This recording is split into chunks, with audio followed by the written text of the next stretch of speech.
welcome back to I Create For You. Welcome to another Manic Monday. I'm going to read a story out of the Yellowstone Ghost Stories book by this author. And it's called The Ratty Ghosts. Alright. The Ratty Ghosts may be the only ghost story ever recorded in a National Park Service's Ranger Report. This unique little story had its own mysterious way of getting into print and almost didn't make it. When we started researching this book, everyone asked, "Have you heard the one about the ghosts in the old Fountain Hotel?" Truth is, it was one of the first stories suggested to us. Strangely enough, everyone knew the story, but no one could come up with its origin. Most sources told us that it was somewhere in Aubrey Haynes's 2-volume book entitled The Yellowstone Story, but that proved false. After 3 years of dead ends, we contacted Mr. Haynes in hopes that he would solve the mystery. He did.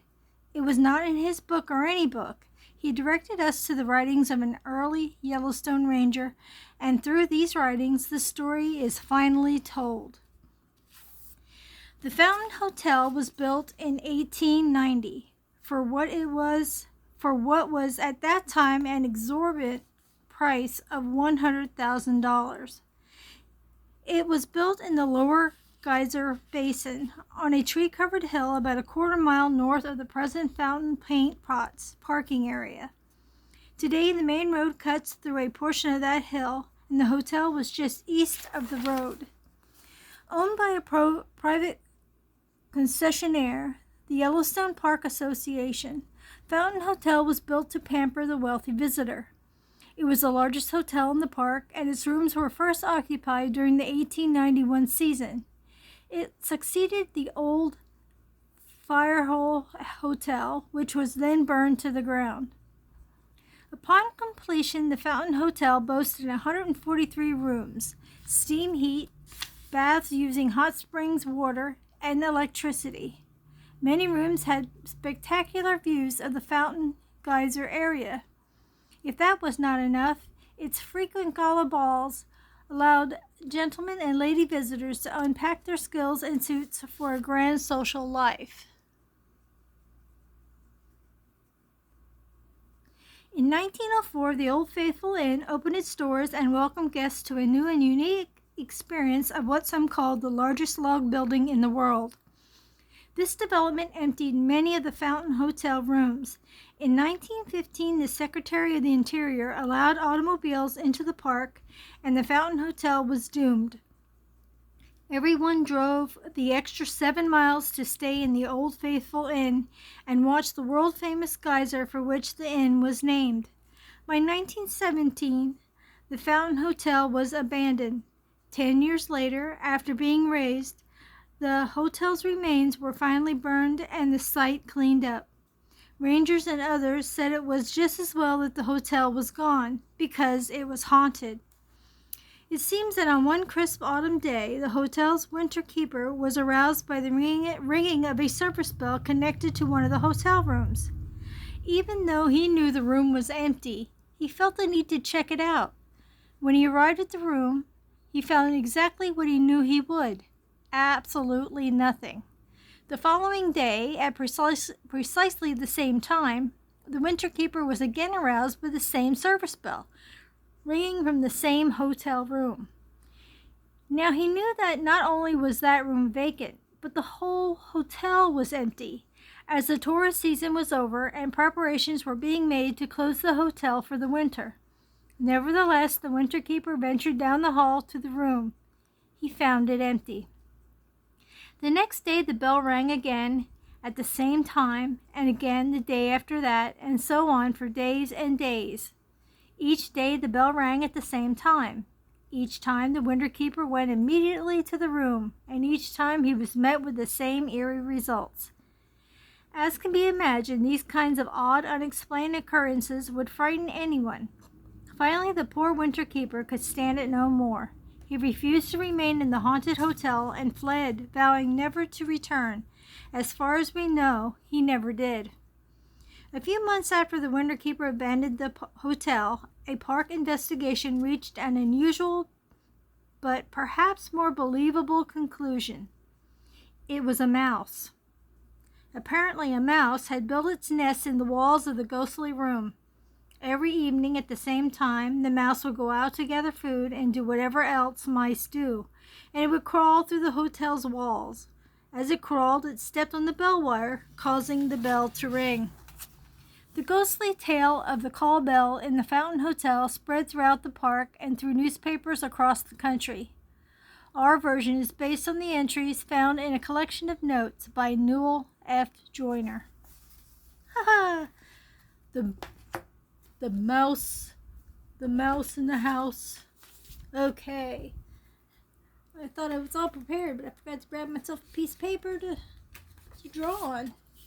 All right, let's get this ghostly little mouse up here. So this poor little guy is just making a home for himself. And just so happens he rings the bell for service. Guess he thought there was room service for mice. Who knows? Oh, I'm having trouble with this piece of paper standing up. Oh, I thought that was a cute story. Now let's see if I can get this to stand up so I can get a little sketching done here. Oh my goodness, nothing is working for me today. There we go. There we go. Now I got it going on. Alrighty. Mice are such cute little guys till they bite you, I guess. Sort of like a bat.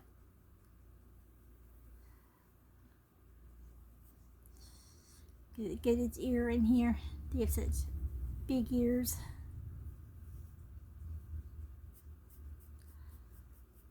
I wonder if that guy ever found out that it was actually, if he knew that they found out it was actually a mouse that was driving him absolutely crazy.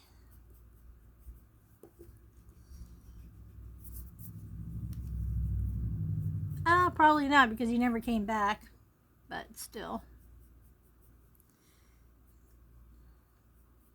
Kind of cute story.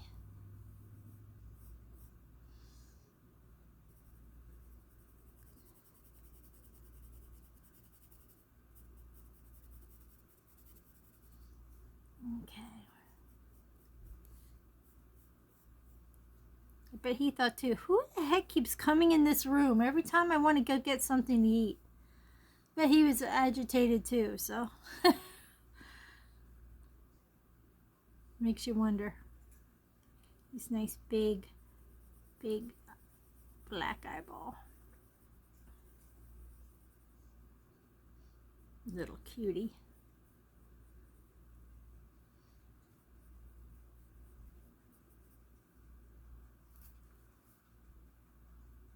I'm going to make his nose just a little bit longer. Not rat size, but still just a little longer.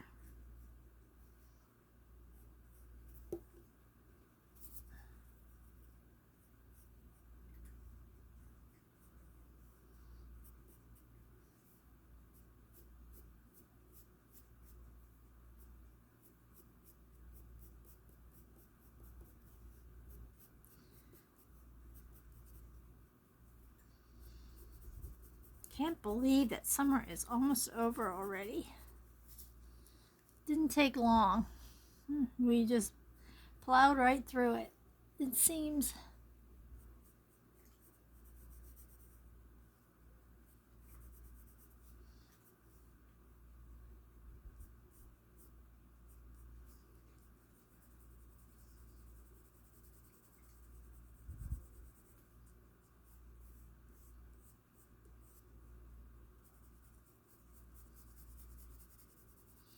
You always have plans to get stuff done during the summer because it's nice out, and it's just like so much happens and that you're not prepared for, or you just can't fit it all in, or your funds don't help you. Like something always comes up, like maybe your vehicle needs to be fixed, or something always seems to get in the way.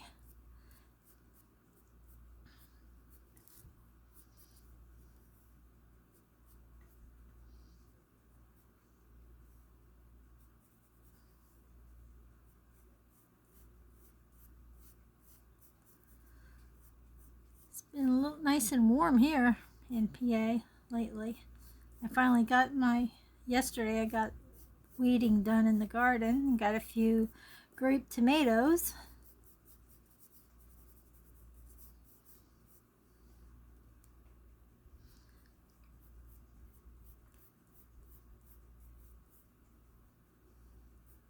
Thought I'd go outside and enjoy some sunshine and get some vitamin D, since I was told I'm very deficient in vitamin D.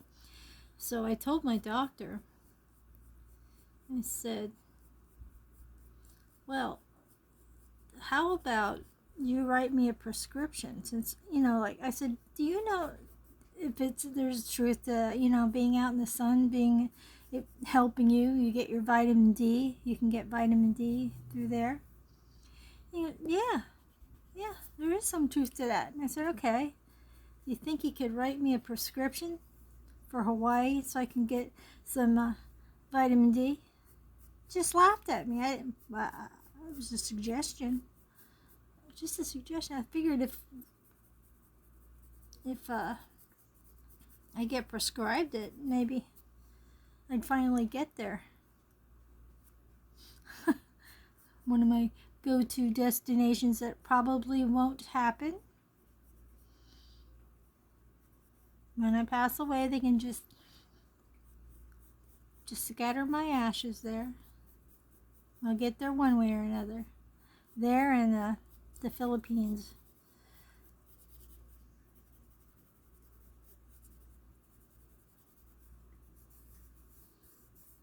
One of these days I'll hit the lottery and get everything accomplished. So I think.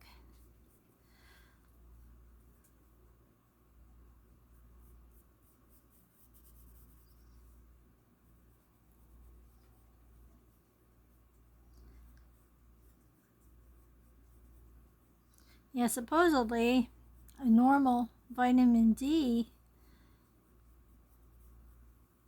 in us is like 33, and mine through my blood work came back to 19. So yeah, I'm a little deficient.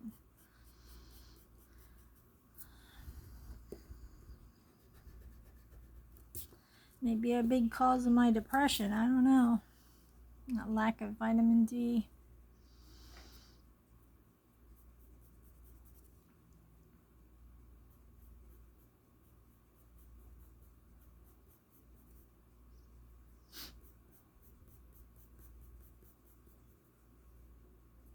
And the worst part is I've been taking my vitamin D supplements, and I still am pretty deficient in it. So I'm not sure what's going on there, but he increased my intake. Told me I had to up it by 1,000. I was already taking 1,000, so now I'm taking 2,000. Hopefully it'll help.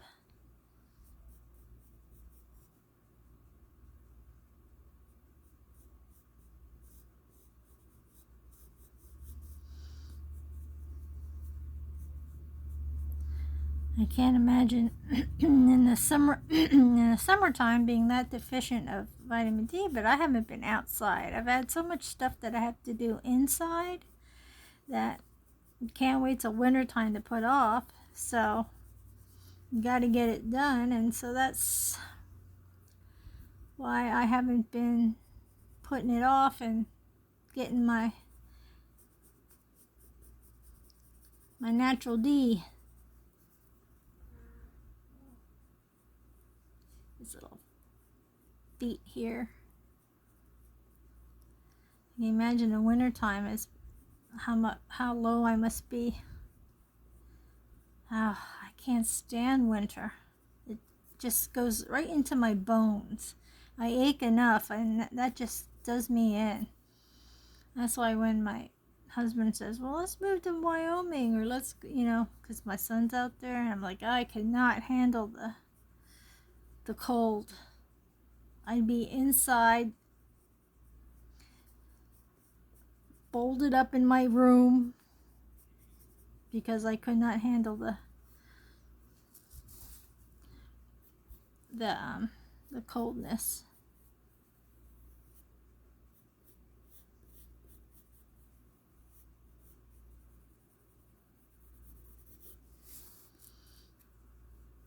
Ah, that doesn't look right.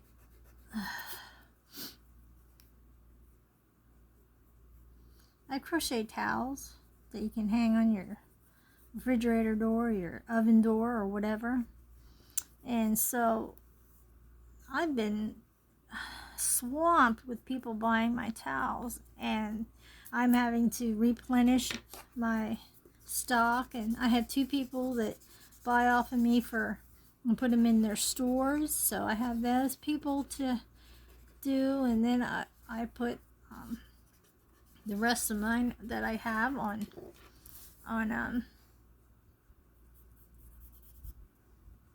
Marketplace. And so I have people messaging and saying, yep, they want this one, want that one. I just had me do some custom football ones, since football season is coming up. So I had to get those done. That, and I started doing burning hats, like I said, my one video I showed. I think it was my one video that we do the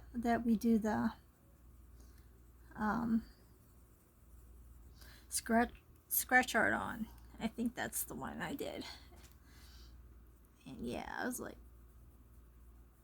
I did some of those, and I had somebody see those that would like to put them in their store.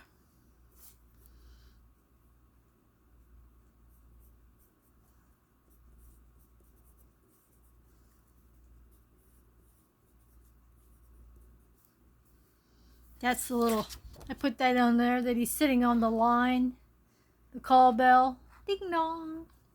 And there he is. There's our little mousey, a little ghost mouse, wondering where his hotel room service is. Room service, ding dong. All right, so there we go.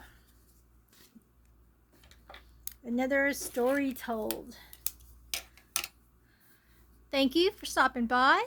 Give me a thumbs up if you liked it, or just please give me a thumbs up, and subscribe if you haven't. We've got lots of stories coming up, and subscribe, thumbs up, comment if you like, if you know any stories you'd like me to tell or look into, and I hope to see all of you in the next one. Bye bye for now.